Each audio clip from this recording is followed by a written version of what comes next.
कोजागिरी पौर्णिमा झाल्यानंतर दुसऱ्या दिवशीपासून काकडा आरतीस सुरुवात होते। गेल्या बऱ्याच वर्षांपासून मेळघाटातल्या धारणी शहरामध्ये सुद्धा दरवर्षी काकडा आरती मोठ्या उत्साहाने व मोठ्या संख्येत भक्तगणांकडून केली जाते। एक महिना दररोज पहाटे देवाला जागविण्यासाठी धारणी येथील रुक्मिणी मंदिरामध्ये काकडा आरती व भजने केली जातात। काकडा आरती करण्याची पद्धत ही सगळीकडे फार पूर्वीपासून प्रचलित आहे। काकडा आरतीच्या परंपरेबाबत सांगायचे म्हटले तर आजच्या विज्ञान युगातही धार्मिक परंपरेचे महत्त्व टिकून आहे। त्यामुळे गावखेड्यातील काकडा आरतीची परंपरा निरंतर सुरू आहे। धारणीमधील विठ्ठल रुक्मिणी मंदिरामध्ये वारकरी संप्रदायातील काकड आरतीची सात्विक अनुभूती दिसून येते।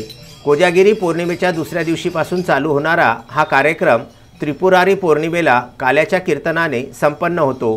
गुरुवारी धारणी शहरातून काकड आरतीचे समापन भक्तगणांकडून मोठी दिंडी काढून करण्यात आले।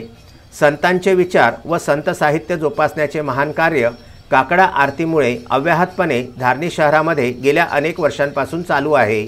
धारणी शहरामध्ये दरवर्षी काकड आरतीमध्ये प्रामुख्याने गजानन पतिंगे, सेवानिवृत्त मुख्याध्यापक प्रकाश झगेकर, राजू वाघमारे, ज्ञानेश्वर महाजन, पुष्पा उमाळे, रंजना सावरकर तसेच इतर भक्तगणांचा समावेश असतो।